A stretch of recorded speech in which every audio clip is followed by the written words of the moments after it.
Ok, bandeko balandi baimboka ya mission na biso émission na bino bomesana kolanda tango nyonso de diaspora debout. Tuye lisusu na masolo malamu, masolo kitoko na ba révélation o tumesana kopesa bino tango nyonso. Naza ngai moko te, naza nao abino molobeli Anderson Bala Pablo. Donc wa memeli bino ba révélation zwa kiti bongama donc olanda masolo ndenge ezaleli ndeko Anderson mbote. Mbote mopanzi sango Didier. En tout cas tomoni oye na kanda makasi ya tozomono. Tuye lisusu kaka pona kosolola na pepe na biso ndenge tomesana, to expliquer pepe na biso ba information nini uti koleka pe ba information nini o ezali na actualité ya lelo oyo peuple aza komituna baza kobenga biso nde tosengaki na bango bolandaka ba émission na biso po bozwa information na oyo bino na bo comprendre te pe o nani boyebi te bolandaka pona kozwa ba explication vrai pe ba information vrai kati na émission na biso diaspora debout. Merci. Ok, lelo to pesi nanu mbote na bandeko nyonso bozomesana kolanda biso et partout esika bozali na Congo, na Europe, na Asie, na Afrika wa donc partout. Donc to pesi bino mbote tokozala mwa mulayi moke po makambo eze bele fo tofungolela baimboka. Likambo ya Congo tokopema te tokolala te. Lelo tozolobela bongo retour ya corps ya tante ya Félix ou ya kufaki na niveau Afrique du Sud. Mwana mboka président de la République alele molobeli ya kotalisa bino ndenge nini alelaki. Tokolobela bongo lisusu sortie médiatique ya Fachi ou asalaki kuna na Goma atushaki mo ba point belé sur salaire na ye, réponse apesaki na ba membre ya INC ya Kamere, et puis malobo alobelaki justice. Tokolobela yango tokolobela sous dossier Matata Mponyo, et puis na ba mbongo ya bakisaki na kati ya ba biya ba avion soki $60 so $80 ya biloko kolia moi biscuit ba pesa batu kuna donc $80. Et puis toko toucher sous dossier ya ba ancien ministre, ancien gouvernement o ya Matata ya Ilunga Nkamba, ya Ilunga Nkamba na ba ministre na nyonso ba bientôt ba okita na nzela. Tokolobela bongo dossier ya John Numbi nini bakuti na kati ya ndaku na na ba lion eliaka bato bokolanda yango. Et puis tokolobela bongo femme ya Chebe ya yepe ya kuta na ministre premier ministre Sama Lukonde balabi faut ba la relancer dossier wana. Et puis tokolobela bongo gouverneur ya banque centrale au batia sika tokolobela dossier Albert Yuma ya de grâce ancien gouverneur ya banque centrale. Tokokota bongo na ministre ya finance makambo eze belé tokolobela. Et puis dossier malamu musu tozo toucher likambo ya recensement. Ya recensement où Félix a pesi fait vert, et puis évacuation ya monseigneur et cardinal Mosengo, et puis affaire passeport na voyage ya Olive Lembe na Goma. Nde tokosukisa bongo na intervention ya Kabuya ya secrétaire général ya IDPS. Mwana mboka to Yesu liboso na yo o talisa na baimboka bazolando na minute oyo retour ya corps ya tante ya Félix. Est-ce que akufi na COVID ou bien Félix ndazo leka batu na embeka ndenge tozoyoka batu bazoloba eza no ndenge nini pi azongaki elekaki boni ya liboso tozo pesa na balandi nyonso ya mission na biso diaspora debout ba mbote na mokili mobimba bisika nyonso bozali et toza ko remercier bino na soutien na bino petango nyonso boza ko partager o ezali ba émission na biso nde toza ko senga ba lien na biso ba émission bo tala kanguka kabino moko te bo partageaka yango na bato nyonso bayeba kolanda information ya mboka pe tozo senga bo s'abonner massivement na kati ya o ezali ya site na biso o ezali ya YouTube boyeba ko s'abonner toza na posa ya soutien na bino tango nyonso na yeko pesa ba bon anniversaire na mwana o ya ngai ya liboso Belange Twakula Bala na kati ya Angola. Papa alingio mingi ba bon anniversaire na yo na souhaité yo o ezali nzamba batela yo nzambe azala na yo nzambe atambula na yo nzambe apambola yo vi na yo mobimba atake papa na yo na pamboli yo lisusu. Topesi bambote lisusu na bandeko nyonso oyo ezali ya base ya IDPS pepe congolais en général. Bambote na bino, merci po na soutien na bino. Na koti po na ko répondre sikoyo oyo ezali motuna na yo journaliste. Ya solo likambo ya liwa oyo ezokoma na kati ya présidence ezokamwisa mokili eza su likambo ya kobomba te. Biso nyonso toyebi makambo nyonso oyo eleka na présidence pe poison oyo etambola na kati ya présidence pona koboma ba membre nyonso ba travaillaka na présidence pe famille présidentielle. Biso nyonso toza au courant ya makambo nyonso eleka. Par rapport ya makambo wana ndenge koma président lelo akufeli bato ebele na kati ya présidentielle na kati ya présidence pe na famille na ye. Tomonaka papa leki na ye oyo ya sango akufa, tomona oyo ezali noko, tomona oyo ezali cousin. Lelo toyo komona tata mwasi. Pasi na motema biso nyonso tomoni retour ya corps ya tata mwasi ya président ndenge ezongi na kati ya mboka. Tomoni ndenge président na mama Denise oyo azali mama na biso, première dame ya République démocratique du Congo pe ya Afrique mobimba. Tomoni ndenge baleli bakitisi maya miso. Pasi na motema liwa oyo eza kolelisa biso peuple congolais. Moto oyo azali responsable ba liwa oyo atuka akofutaka yango. Akofutaka yango après ba condamnation na yo na justice. Ndenge ba condamna yo 13 ans ya liwa oyo susu bako bakisela yo lisusu okofutaka yango après jugement ya nzambe ekozalaka likolo na yo.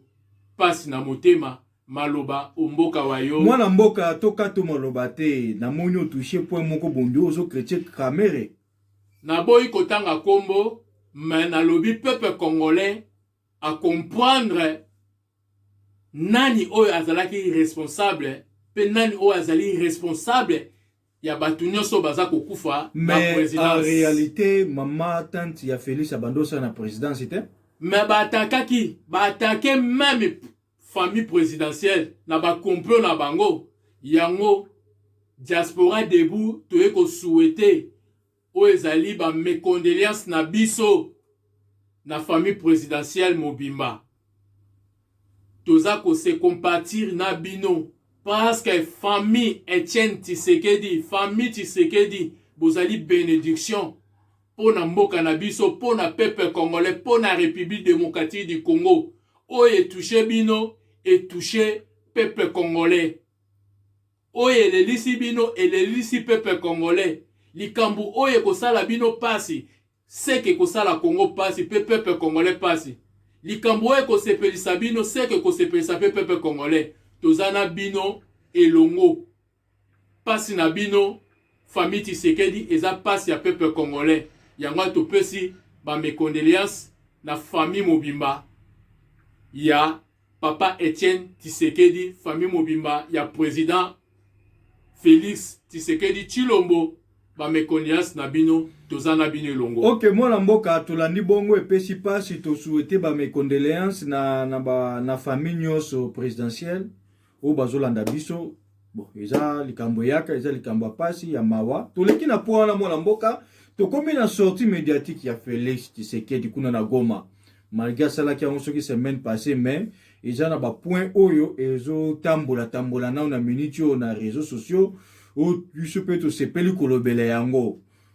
D'abord sortie médiatique ya Félix et c'est singela qui a ça lango ezala qui vraiment nécessaire. Est-ce que porte-parole na yo bien ministre information ko ça lango te? Il y a solo des grands journalistes na biso. En tout cas, Félix aza kobunda ye moko aza na ba porte-parole ya makasi te oyo bakoki koleka pona ko défendre image ya président to misala malamu ya président to ya ko expliquer na peuple congolais nini oyo elekaki to nini oyo eza koleka. Yango toza koloba na président, tozo senga na président luka otia batu oyo bakoki koteka image na yo na kati ya communication na batu oyo bakoki ko expliquer na peuple congolais na likambo nyonso oyo koya. Tant peuple congolais azo tuna mituna, tant peuple congolais azo yeba bien te.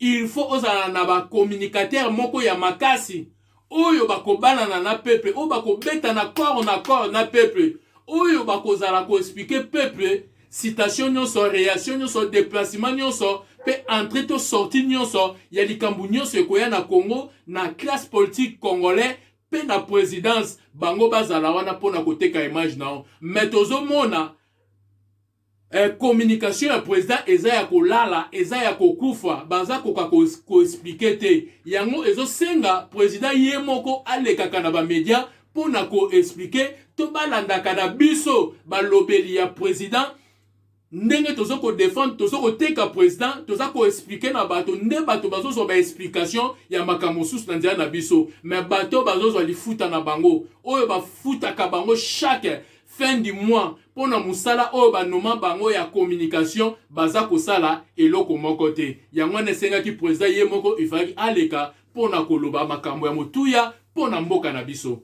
Mwana mboka tomoni bongo Félix président ya mboka azoa ko regretter na justice. Ba justice ba magistrat tomona ki ye moko nde avota amnoma ki bango. Siko azo regretter, est-ce que ako changer ba misusu ou bien kaka bao baza wana azo senga bango ba modifier ou bien azo regretter pona nini azo regretter juste. Ya solo eloko ya liboso ezali likambo ya corruption. Président aleli mingi na likambo ya corruption ya mboka na biso. Président lobi même tango ya Mobutu to président Mobutu alobaki même na bato alobi boyiba ndambu botika ndambu. Mais oyo ya sikoyo baza koyiba nyonso. Eloko etikali bango bayiba pepe congolais nyonso bateka pepe congolais po Congo etikala na maboko na bango. Niveau ya corruption oye mati ekoti na armée, ekoti na ba institution, tomoni yango na Sénat, tozomona yango partout. Corruption ekoti na niveau ya kosakana te na mboka na biso République moitié du Congo. Et merci na président République pour la lutte contre la corruption. Oyo yo telemisi, oyo yo oza ko organiser et ça la musala et toza na kati ya organisation oyo ya lutte contre la corruption na kati ya mboka na biso. Nde toza kolela corruption eleki makasi. Peuple moins a se retrouver ezalite, moins mbongo fanda na compte ya na kati ya banki ezalite, moins mbongo ezonga na ministère na ministère public ezalite po na corruption ezali makasi. Na motuna na yo journaliste ya motuna yo tuni po na likambo ya justice. Oui, président aleli pe azalaki alobi président lobi ke aza satisfait na résultat ya justice. Président alingaki pe président alingi justice ezala justice moko libre, ezala justice moko indépendant. Kasi justice na biso ezo travailler deux poids deux mesures. Ezo pesa avantage na batu mususu, ezo pesa désavantage na batu mususu. Ezo landela dossier ya bato baza faible, eza ko kokate kolandela dossier ya bato yo baza fort, to ya ba riche. Pona nini? Corruption ekoti tina kati ya justice. Problème eza nini?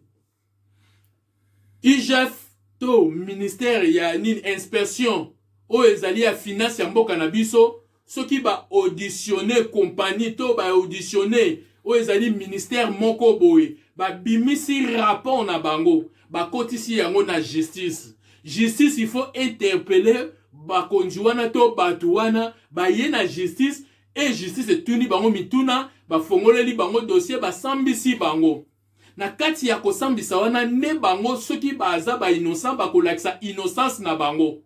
Et soki bakwei na kati ya problème, justice ekosala nini ekokanga bango bakokota prison. Et soki bakoti prison, justice il faut ça la nini, il faut bloquer ba bozwi na bango bandako na bango, il faut justice et récupérer mongo bango ba yibaki na nzela ya bozwi na bango et bloquer ba compte na bango ya banque. Mais justice na biso azo sala musala wana te. Eza na batu mususu justice est condamné bango 13 ans de prison. Mais bozwi na bango etikali na basi na bango na ba famille na bango. Famille na bango bazo sepela na bango na bozwi na bango. Mais si go justice o condamna ki bango ponani. Yango wana président lobi ke aza satisfait na misala ya ba juge to la justice na biso ya lelo na musala bazo sala. Tango bo condamner mutu, il faut bo saisir pe ba bien na ye pour na ko récupérer o bango ba yibaki. Bokoki ko tika ba bien na bango na famille na bango te ba profiter nango attaque bino bo condamner bo moni ba preuve ya mutu wana ayibaki. Merci maloba mboka yo journaliste. Mwana mboka to moni bongo président de la République aza ko ignorer salaire ya zwaka.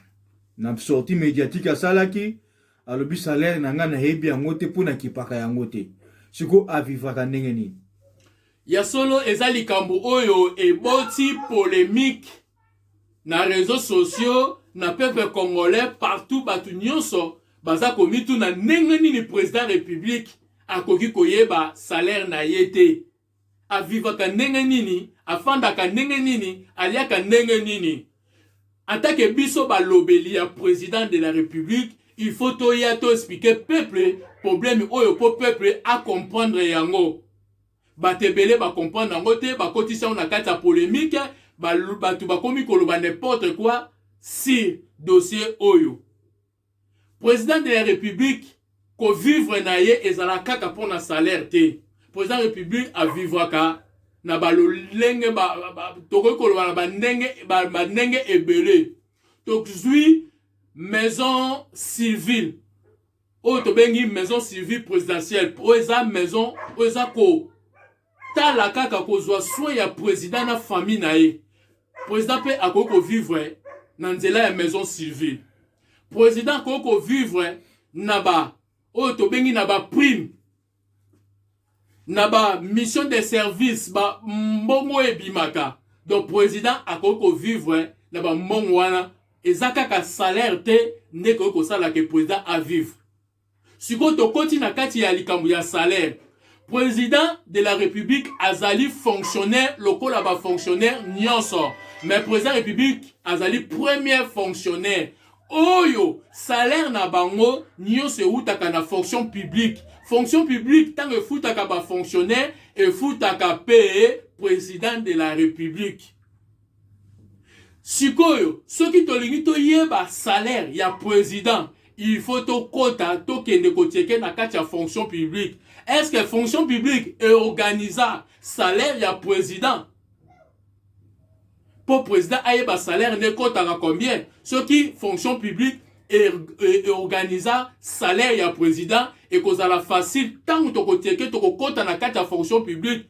Koyeba kobana na président pe ko kita na ba fonctionnaire nyonso to koyeba mbala moko o ezali salaire ya président. To moni ba président passé na biso, ba président ya kalabasien président na biso, ba mi pesaka na bango na salaire te. Yango ba organisaka penza fonction publique te pona ko organiser ba salaire na bango. Bango bazalaka ko vivre na ko yiba na ba bien na corruption na ba bien mboka na biso bazwaka en otage. Yango na ba mi pesaka te. Toye komona tangu président, ancien président Kabila tanga komi na suka, toye komona o ezali ba parlementaire ba eko voter o ezali loi o ezali ya sur l'ancien président.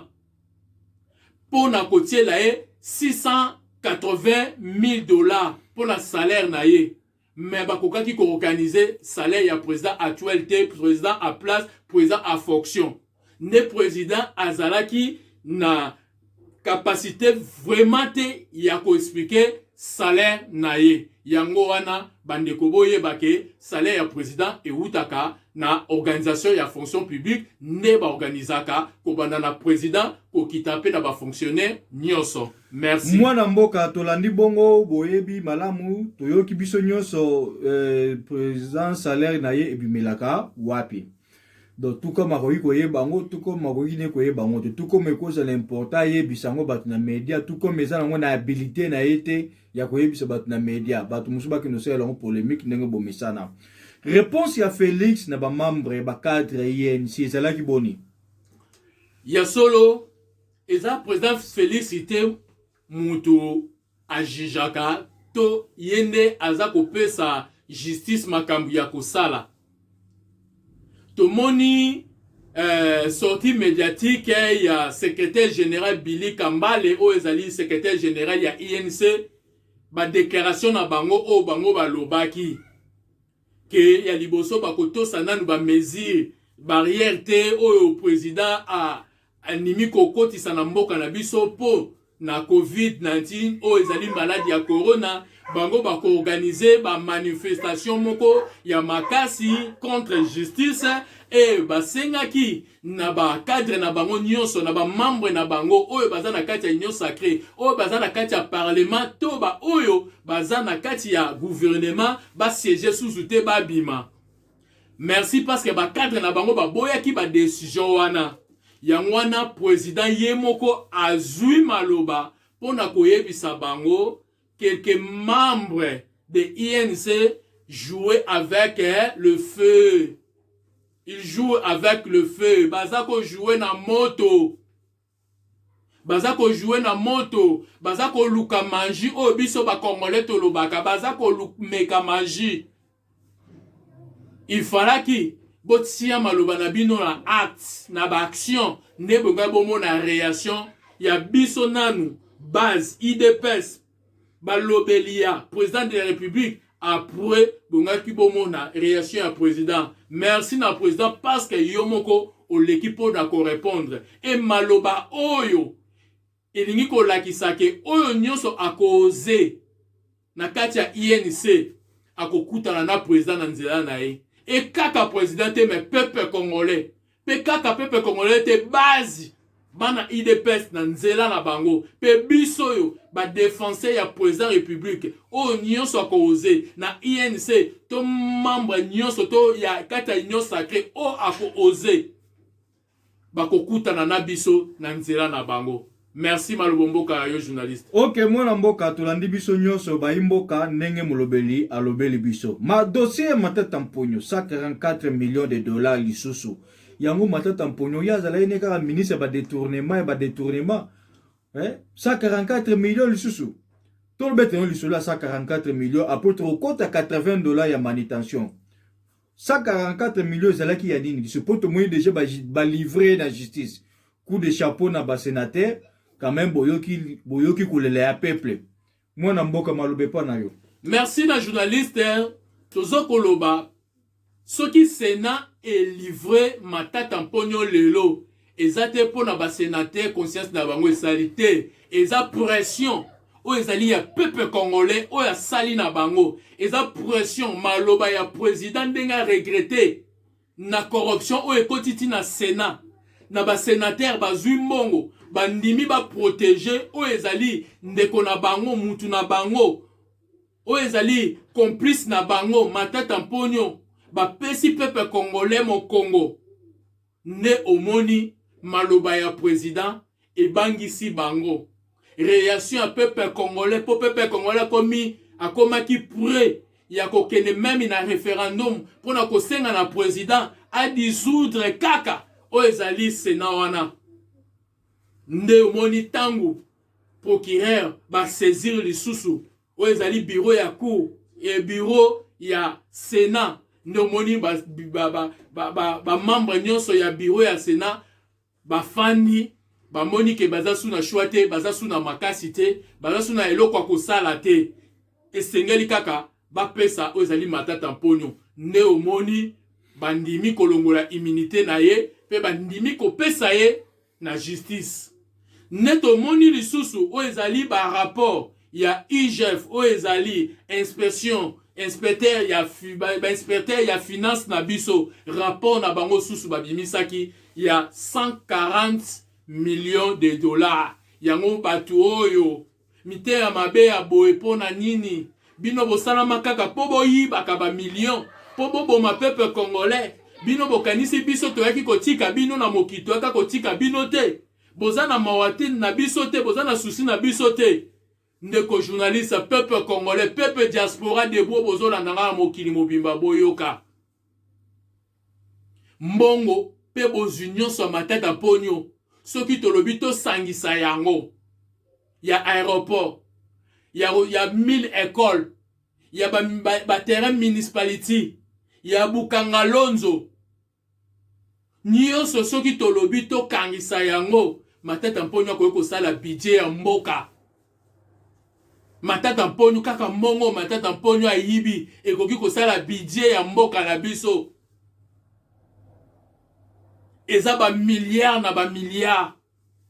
Yango matata poni aza mutu oyo ya kotika te 140 millions. Après lisusu toye koyoka ke tangu tosombaka ba billet avion po to voyager to kende na ba province oza na Kinshasa olingo kende na ba Congo olingi okende na Congo central olingi okende na Kasai olingi okende na Est olingi okende na Équateur partout olingi okende na Katanga biloko oyo bapesaka ba passager na kati ya avion mwa biscuit wana mukie mwa kopo ya jus wana ya mukie mawa mais bango ba matata mpono na entourage ne bango bazwaka $80 na mwa kopo wana ya jus na mwa biscuit wana to na mwa lipa wana to soki malile ezali na mwa tasi wana ya kafe ya mukie bango bazozwa $80 bazanga mawa tosenga na justice ozala na rigueur ya makasi likolo ya matata mponyo pe na bakombo nyonso oyo kobima na sima ya makambu oyo justice sala musala na yo pe so sisi musala na yo ko condamner bango parce que to yebi kende matata mponyo azoko kende abongisa 2-3 pantalons po akozonga lisusu te mais ko kende na ye ko condamner sima ko condamner il faut ko saisir ye biloko na ye nyonso même université oya tonga ezonga na maboko ya peuple congolais nde yango biso tozo senga. Ok, mwana mboka wana ezalaki mawa ofuti biye na yo soki $450 na kati balongoli $80 mbongo ya manutention donc mbongo biloko kolia ba opeso kuna na kati mwa kopo ya jus wana na mwi $80 wana ebimi na mbongo ya billet eke kota na compte ya matata mponyo. C'est déplorable. Mutande mwa so ba interpeller na justice après bolobi ote Félix a écarté ba pion na 2023 non la candidat na 2023 bosaba ndokite mawa totala makambo musu na lisu mususu mwana mboka tomoni bongo ancien ministre Ilunkamba Pepe na gouverneur ancien ba gouvernement na ba ministre na nyonso sortant ba lobby bazo sala marche pona ba indemnité na bango mwana mboka eza boni tozo regretter na ba décision oyo gouvernement ya Ilukamba oyo ezali ancien gouvernement na biso oyo utaki kobima biso tozali koloba nini gouvernement na musala nini oyo bango basali na kati ya Congo oyo bango bazoluka bafuta bango oyo ezali de compte final na bango mbongo ya tana bango basalaki gouvernement ya Sony na ba gouvernement nyonso oyo biso tozwa na République de moitié du Congo eza gouvernement ya Ilukamba gouvernement médiocre koleka ba gouvernement médiocre nyonso eleka eza gouvernement ya Ilukamba lelo oyo bazwa audace ya koluka kosenga bafuta bango selon misala na bango o bango basalaki misala nini o bango basalaki misala bango ezali kaka koyiba te ya koboma peuple congolais ko faire souffrir peuple congolais batelemelaki président république na ba action nyonso président république azalaki kotia ba action nyonso président république azalaki kosenga salama bango bazalaki kosala yango te avant bango basala il faut bazonga na kingakati bakende kosenga décision na kingakati bakende na kingakati bakende kosenga mbongo kingakati ndafuta bango po bazalaki kotosa oyo ezalaki kinga kati bazalaki kotosa président république te siko mbongo ya nini oyo bango baza koluka basenga po bafuta bango tozosenga na gouvernement actuel gouvernement bawario gouvernement ya le peuple d'abord ya premier ministre Sam Lokonde bokipe nanu oyo ezali ba priorité pour na bino botika ba distraction na bango ezala pembeni tozosenga na police oyo ezali général ilu Kasongo général Kasongo soki bomoni kaka groupe wana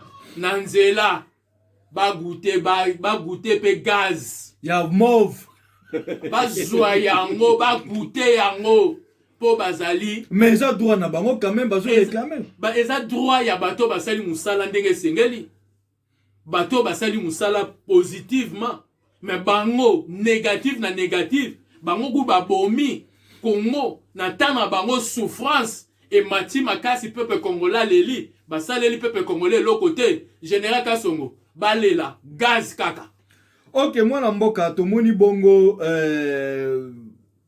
na ba bolimbisi na ba réseaux sociaux ndenge tamboli bake koluka John Numbi na ndako na ye John Numbi tula mwizi ya zaza asi akenda mais na kati kuna to kuti babiloko mwana mboka bete no lisolo pasi na mawa pouvoir oyo 18 ans pouvoir ya mon mari travaille en silence travaille na calme nyonso metala résultat ya ba calme oyo lobe na président république ba détruit mboka na biso na calme président république emoka lobaki yango boyokaki ye ke ba yibi peuple congolais na calme nyonso ba bomi peuple congolais na calme nyonso na silence nyonso mais bazoboma bazoyiba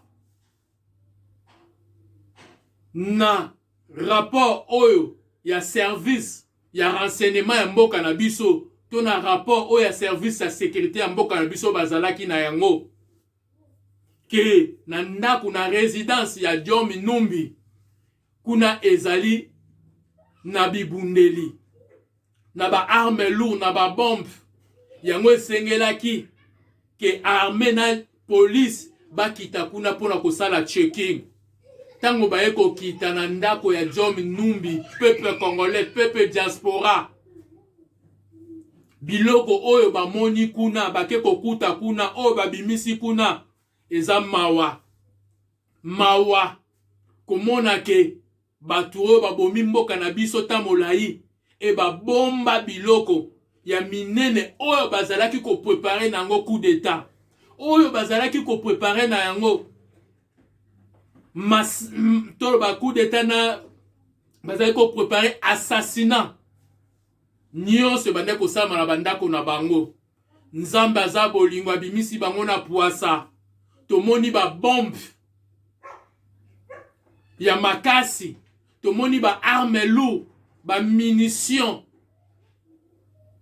ya minene ya makasi oyo ebimi na kati ya résidence oyo ezali ya John Numbi na ndako ya John Numbi ya général civil oyo John Numbi bisika azwa formation yebani te tomoni biso nyonso pe likamba kokamwa abokolaka ba animaux sauvages na kati ya ndako na ye aza na ba lion aza na ba léopard aza na ba ngando aza na ba nyama ndenge na ndenge do bangando wana na banyama wana soki bakangi yo na nzela ozofinga kabila ozofinga nani boazio bake peso lion posa na bango ide na bango ezalaka nini ke soki boye kotake bango bakokima lokola bandaku na bango eza extravaka par rapport ya remote do télécommande bakofina kaka buto po ba porte efongwami balioi banganoi ba animaux sauvages wana bakobima na bino bato bokoti na bandaku na bango ale mbala moko bazwi bino balie bino e banyama wana misuni nini bango baliaka kaka misuni ya bato oyo pendant 18 ans tozo yoka kaka ba insécurité oyo kuna na marche ba combattant IDPS babungaki ti lelo bamona na kate o bakendaki ko enlever ba combattant moko na bandako na bisika bakenda na bango yebanaka te nzongo bakendaka kobwakela bango banyama na bango oyo bango babokolaka na bandaku na bango babwakeli balion babwakeli bangando babwakeli banyama na bango oyo ezali animaux sauvages baliaka kaka misunya batu nzoto ya chauffeur ya Chibeya Fidel Bazan les grands combattants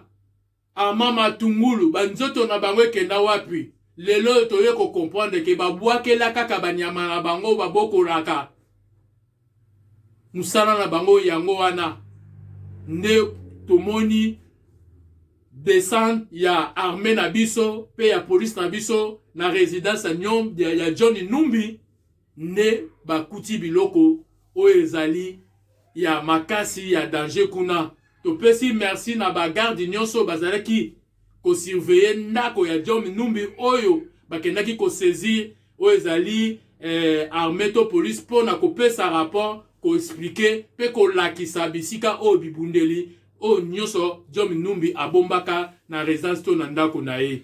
Ok, toujours rappeler sur Nabandeko que moi si à Floribert Chibeya akutana ki bona ministre ya premier ministre Samalou Konde ezala ki bongo pour na ko relancer procès ya mobali na ye Floribert Chibeya. Dossier wana fait fongwama. Il fait fongwama ba nyonso baza ba responsable o ba participa ki na liwa ya Floribert Chibeya il faut ba kangama, il faut ba subir conséquences. Plus na bango za na prison. Kobanda na muto atindaki John Numbi pe na bato nyonso John Numbi apesaka bango ordre bamboma o ezali Floribert Chibeya bango nyonso bakangama. Mwana mboka toleki bongo na dossier ya Banque Centrale nomination sur nomination na makamba nomination yo moni ndenge ni ya solo tomoni o ezali o azalaki gouverneur ya Banque Centrale ezali Deo Gracias oyo azalaki gouverneur ya liboso tomoni ba sorti ba détournement a coopérer na batu ba carte visa asali mabe mingi pona protection ya bozu ya peuple congolais ya mongo oyo ezokota na banki lelo ifaki ko luka mutu ya malamu oyo yebi musala pe oyo akoki ko protéger oyo ezali mbongo ya l'État. Nde président aye ko nommé o ezali mama na biso Malonga Kabedi Mbui. Ba félicitations na yo mama Malonga Kabedi Mbui. Te souhaiter yo ba bonne chance na musala oyo zui. To yebike eza musala na yo osali yango tamulai oza na expérience oyebi yango bien. Pe oye wana po osala kaka o ezali vision ya président de la République le peuple d'abord vision ya gouvernement ya ba wario ya de peuple d'abord nde yo ye po na kosala mwana mboka tokata yo te tomoni Kabila anomaki Deo Gracias azalaki Katange na Banque Centrale sikoyo Félix a nommé un conseiller na Banque Centrale. Tout le monde déjà va bandi koloba. Est-ce que ça m'a bien ou bien ça m'a l'âme?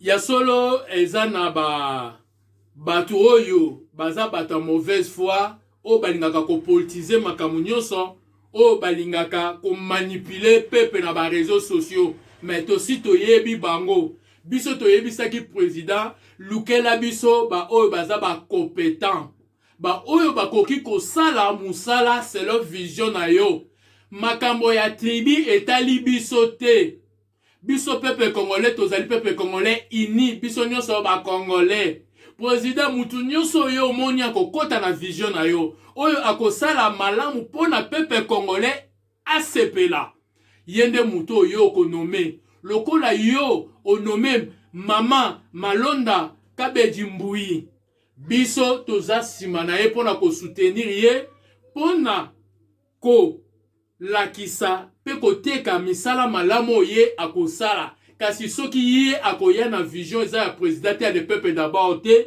akokutanaka na biso na nzela na ye, akokutanaka na peuple congolais na nzela na ye. Mais tozo souhaiter ye ba bonne chance, to yebike ye aye pona kosala pona peuple congolais. Mwana mboka tokato maloba te tomoni pe balongoli Albert Yuma na administration kuna na banque centrale. Balongoli pe Deo Gracia o maman a remplacé. Est-ce que bato mi balé justice azo kanga bango mbala moko ou bien bakobana ko sala banquette? Ya solo biso toza peza justice te po to loba idée ya justice, mais to yebi ke justice azo fongola dossier moko mutu na mutu aza na tana ye o justice akobenga ye o justice aozala na posa na ye. Mais Deo Gracias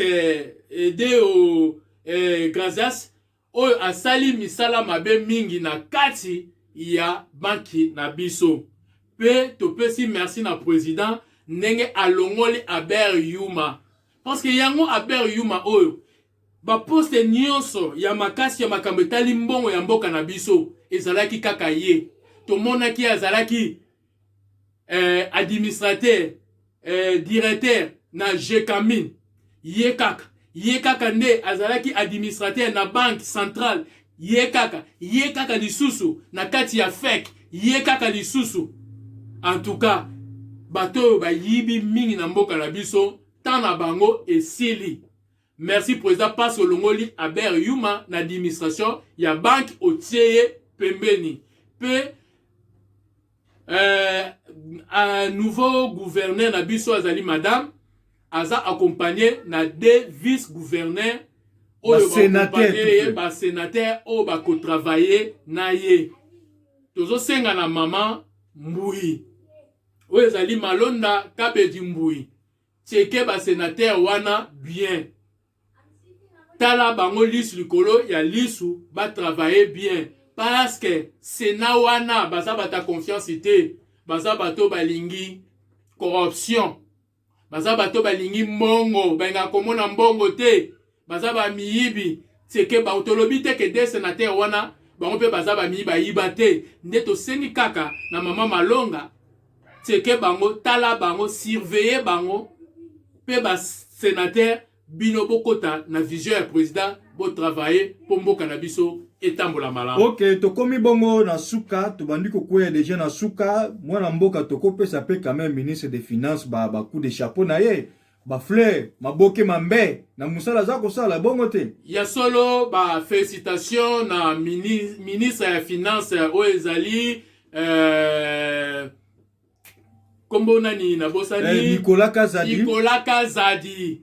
Ba félicitations na papa Nicolas Kazadi na musala ozo sala banda belge atika Congo kino leloyo nanu plus de 4 milliards en dollars efana na banque na biso centralité parce que ba onyo so bakotaka muto a stabilisaka mboka na biso ezalaka président Kasavu. Après président Kasavu kobanda na président Mobutu Kabila papa Kanambe bango nyonso babomi mboka na biso bayibi bapie. Mais lelo yo président Fati aye kozongisa mboka na biso pe stabilité ya banki na biso nde toza ko féliciter papa Nicolas Kazadi na musala muneno yozo sala continuer na kosala. Premier ministre Sam Lokonda Lobaki aza na posa ya 36 milliards pour na 3 ans o etikali pour na musala pour na ko développer mboka na biso le cas pour na ko soutenir ye mbongo wana ekoka nde tozo senga na yo nzamba pambola yo papa Nicolas Kazadi oke liboso. Merci. Ok, baimboka tokomi bongo na dossier o biso to bande kozela dossier ya recensement.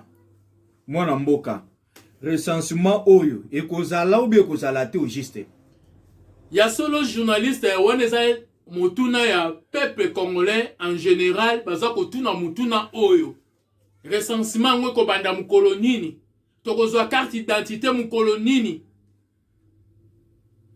lelo tomoni premier ministre pe gouvernement na biso balingi batia maboko pona ko soutenir o ezali commencement ya recensement nde baza komibongisa mpona kobimisa moyen mpona recensement ebanda. Recensement ekozala kala mingi te, recensement ezali kobanda. Et peuple congolais totondisami na esengo po kala mingi te tozokoma na ba carte identité na biso pe tozoyeba na Congo mobimba peuple tozalaka combien, ba paya na mboka na biso baza combien, ba 50%, ba demi Dakar bazalaka combien, mais en général les peuple congolais toyeba ke tozalaka combien biso nyonso, nani aza nani, nani aza mupaya, nani ayaki, nani oyo asengeli na mboka na biso pe ekosala ke bapaya nyonso oyo baza illégal na kati ya mboka na biso bakende kobongisa bamikanda na bango po bakoma organiser, bakoma na bakoma oyo babenga nini, bakoma legal na kati ya mboka na biso, babongisa mikanda na bango, bazala ba séjour moko normal o leta kopesa bango. Tango nyonso ebando kosila baokende po barenouvelaka bango, ekozala lisusu ndenge akala te. Bapaya nyonso oyo bazwa carte identité na biso, gouvernement na biso ekobotola bango. Au moins mutu nyonso oyo akozala makoki ya ko se défendre, ya kolakisa ndenge nini estime esalaki ke ye azwa carte identité na biso, to ndenge nini esalaki ke ye akoma congolais. Soki approuvé yango ne justice to gouvernement na biso bakoyeba kopouye pe kotikela ye oyo ezali nationalité pe koprotéger nationalité na ye. Kasi oyo akoka ko prouver ki nationalité congolaise na ye te, en tout cas mupaya nyonso tokobotolaka bango ba nationalité na biso. Merci. Ok, toyoki bongo recensement ezali. Mais moi na mboka biso pe ba diaspora bako recenser biso. Oui, même biso na diaspora bako organiser ba moyen nyonso pour na ko recenser ba diaspora na monde mobimba, na mokili mobimba. Toyebaka pete diaspora oyo bima azali banda ya mboka na monde mobimba baza combien et ebanite. Na nzela ya recensement na ba organisation oyo bako organiser kotinda libanda ndenge kaka to banda ko kende ko sala passeport to ko bimisa passeport. Et kozala pe ndenge moko na recensement ya peuple congolais libanda na mboka po na ba diaspora. Ok, moi na mboka touchant likambo ya passeport, tout beton li soleil à faire passeport. À faire passeport ministre ce qui a affaires étrangères. Je crois Christophe Lutundula, je crois Congo là. Yes, Christophe Lutundula. Avec ensemble. Ensemble.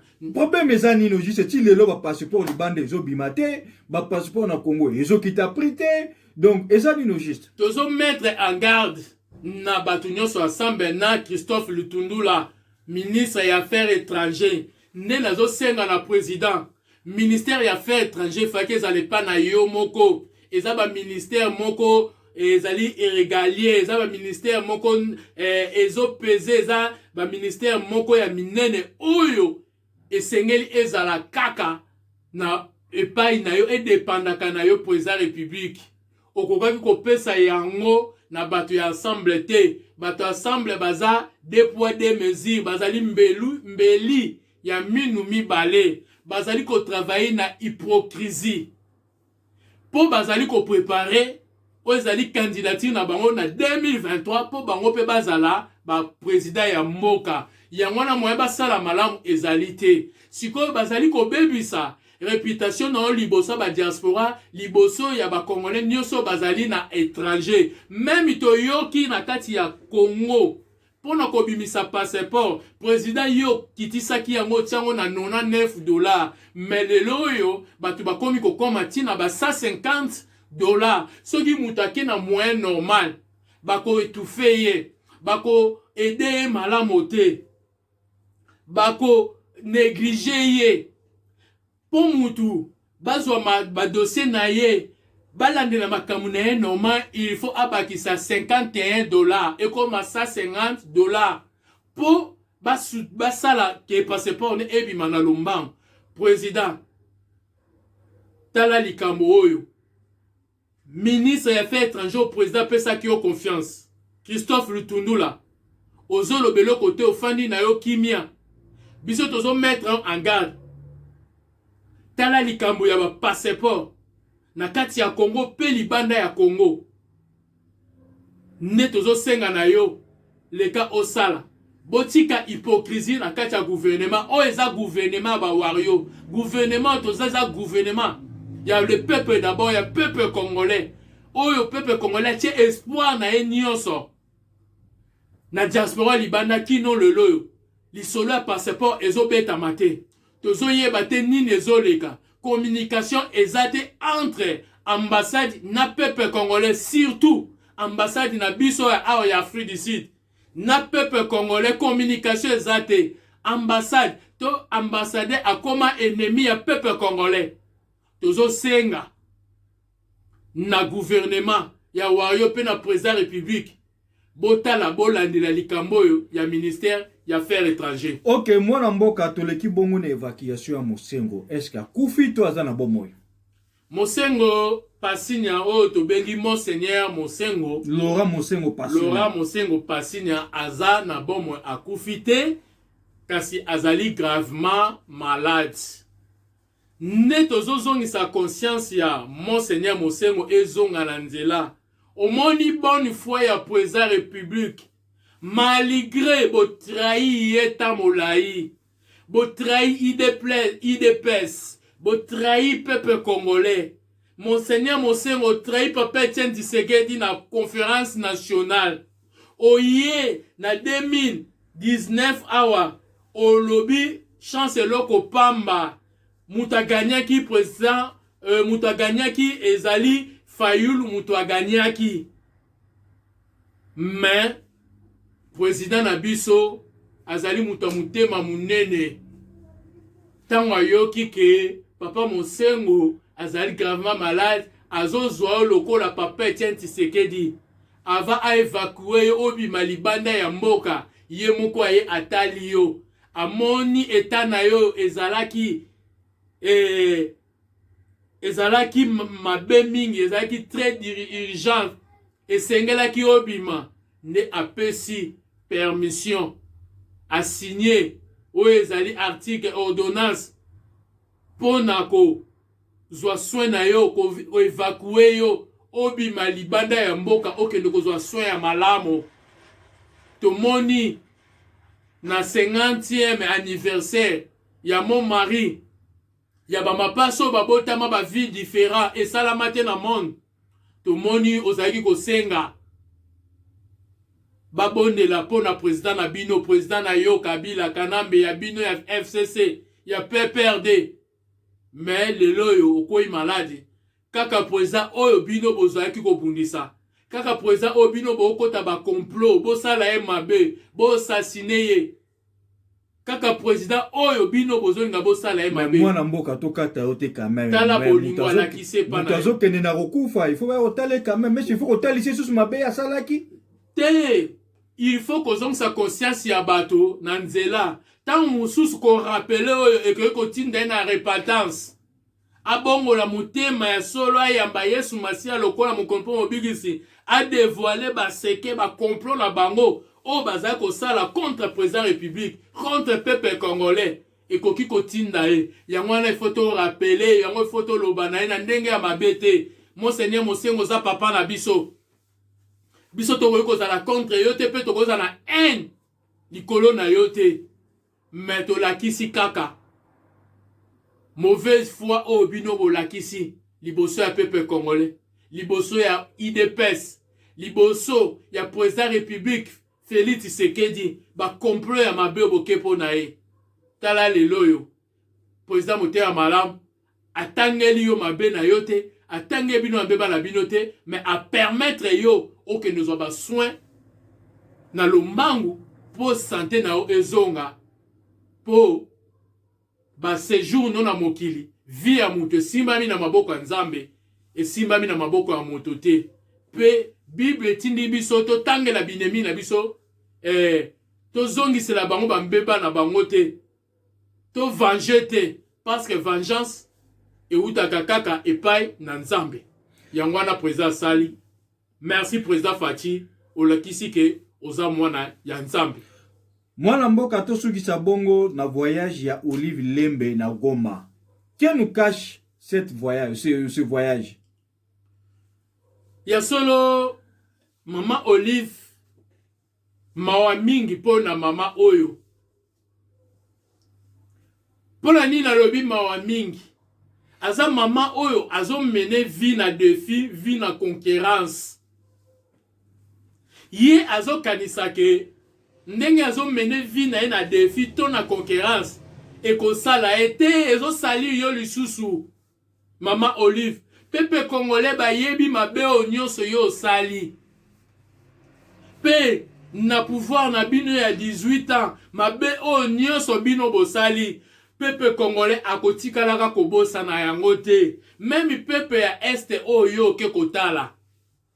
Tomonaka dossier moko o ezali efongwamaka procès moko boye efongwamaki na kati ya este wana. Basoda wana to ba rebelle wana balobaka ke soutien na bango to salaire na bango euta ke pa na yo. Pepa esa ayebi yango. Tomonaka ndo tindaka bapanza bandako ya bato. Kaka po yo nga kotonga babiloko no lingaka kotonga na kati ya este. Ba famille wana ba peda bandako wana. Ti lelo balelaka kaka na kombo na yo. Tomoni o ezali volcan na biso ndenge tombokaki batu nyonso bamonaki yango ndenge tumbaki bandako ebomaki batu esalaki o nyonso esalaki na kati ya este nde président kendaki ko se compatir ya kokabola mawa na bana ya este. Tomoni mama na biso première dame, mama Mutema Malamu, mama ambulance, mama Maria, mama Denise. Tokoko benga mama Maria, tokoko bengo mama Tabita ya mboka na biso. Andimaki ko se compatir lisusu na bana ya este. Ye asunga kazo sunga ba orphelin, azo sunga ba veuve, azo sunga bata lolenge na lolenge. Akendaki kolela na ba o nyonso bazaki kolela na este. Ba o bakufeli ba para, bana oyo bakufeli ba para, mibali oyo bakufeli basi, basi oyo bakufeli mibali ba veuve. Akabolaki ya mukyo azalaki na bango. Ne salike mama oyo, mama Olive mtema na ye esi ekokaka kosipote bolamu ya mama Denise te. Soki mama Denise asale loko moko ya malamu, il faut ye aya sala conquérance. Tangu couple présidentiel to président na biso balongo na este bazongi na kati ya Kinshasa. Ye alobi te na kotika te, ngape fona kende na kende kolakisa. Kengana leki bango na mbongo. Mbongo yo za nango oleki mama Denise na mbongo. Oleki président Fati na mbongo. Parce que mbongo yo za nango eza mbongo ya makila boyibi panda 18 ans na mboka na biso. Anta yo pesi biso za mbongo ya makila. Pesa mbongo na biso moko toza na droit ya kozwa yango. Me yo kofutaka. Mama Olive, mama Mutema mabe. Nde olingo kende po okende kolakisa ke yo leki bango na mbongo. Oleki couple présidentiel Fati Beton na mama Denise na mbongo. Opesa ya minkoleka. Tomoni yango na ba comédien. Ba comédien pendant 18 ans à pouvoir na bino. Bonde kozelaka ba comédien ba kufa po yo kendo pesa makoki. Mais mama Denise ayebi valeur ya vie ya bato. Habite boko kufa te boko kozwa ba soin oyo ko garder ba santé na bino bozala malamu.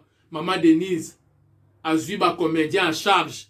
Apesi bango ba carte na ka ya malaise to ya maladie ya problème. Bakende na fondation na hôpital o mama Denise azoki ba contrat po bazwaka ba soin.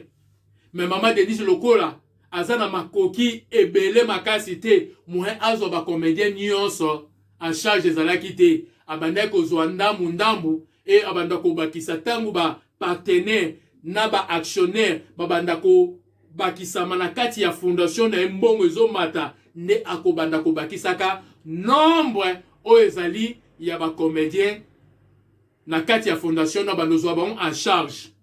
yo okei kozwa bacomédien oyo nani bazwaki bakombo na bango te obandi kotoske bango kotinda bango balobaka mabe mpo na mama Denise.